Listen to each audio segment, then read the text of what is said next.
Welcome in folks to another Fallout 76 video, and in today's video we're going to be taking a look at some helpful tips and tricks when it comes to nuking in Fallout 76, and in particular the Whitesprings Resort Ghouls. But before we get into the video, if you can remember to hit that like button so that more people in the Fallout 76 community can see this, and if you feel you're missing out on videos, consider clicking that bell notification button so that you can keep up to date whenever I post a new video. So as always folks, let's get into it. So I decided to make a video like this today because through my own trial and error and farming for the likes of Flux, I felt that this particular topic might come in very beneficial for new and even veteran players to the game.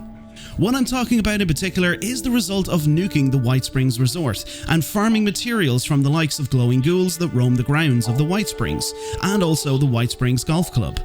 Now before we go any further with this video, one of the main reasons as well that I decided to make today's video and these series of videos on nuking is that I noticed on Xbox alone that 6% of players who play Fallout 76 have actually launched their own nuke. When it comes to other platforms like PlayStation and PC, I'm not so sure about that particular percentage. So I thought that if new players are working their way towards launching their first nuke and have heard through friends that nuking locations like this can be very beneficial, well then maybe this tip can help better your experience while doing so. So some people who have recently nuked the Whitesprings may have noticed that when you launch your nuke and enter the area after the nuke drops, that all of the ghouls, no matter what area of the Whitesprings you go to, are essentially dead.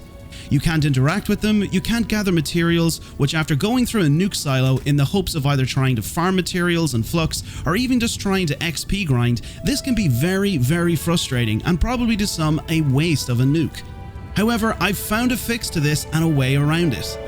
Now, I've only tested this out on a private server, so I'm not 100% certain if this will work on a public, but this is worth a try, and maybe this video might even chain react others to do the same on a public server.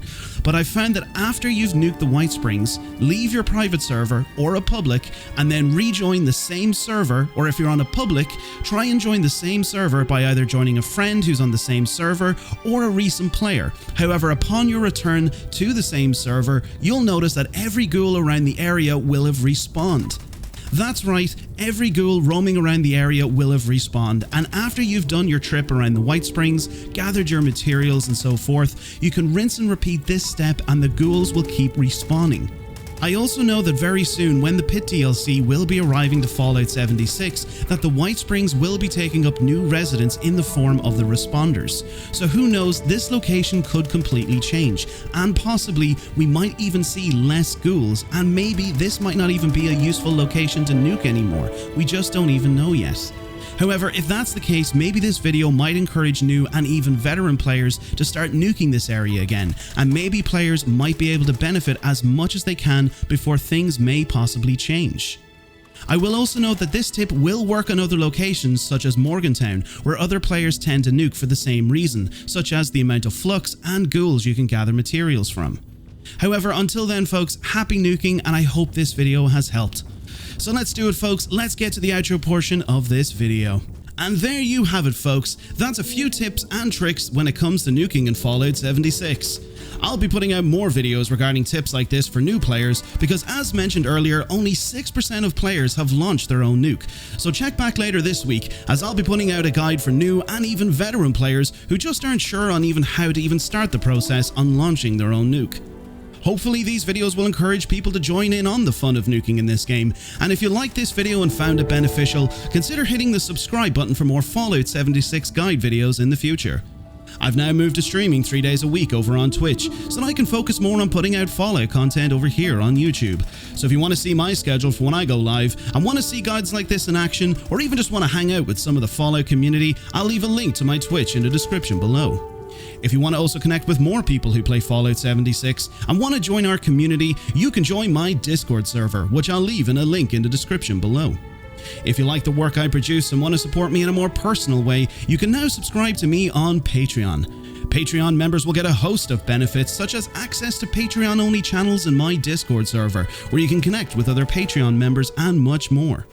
I want to also say a massive thank you to all of my supporters, because with your help and as mentioned before, I've recently become a Bethesda brand ambassador. So if you find yourself purchasing any items from the Bethesda gear store and want to support me, you can use my code BTPineapple76 to receive 20% off your purchases at checkout. I will note that the code on screen will expire May 17th, so to you, the fans and the supporters, enjoy. However, if you're watching this video after May 17th, the code on screen will have expired. However, I'll make sure to update my code at the end of each of my videos, so make sure to check out future content. I want to also say a massive thank you to all of my followers over on Twitch and here on YouTube, as it means the world to me that you enjoy my content and the work that I produce. And lastly, to you, the viewer, the person who stumbled upon this video, thank you for being here. I hope you enjoyed. Until next time, Vault Dwellers, stay safe out there in the wasteland, and I'll catch you all in the next video.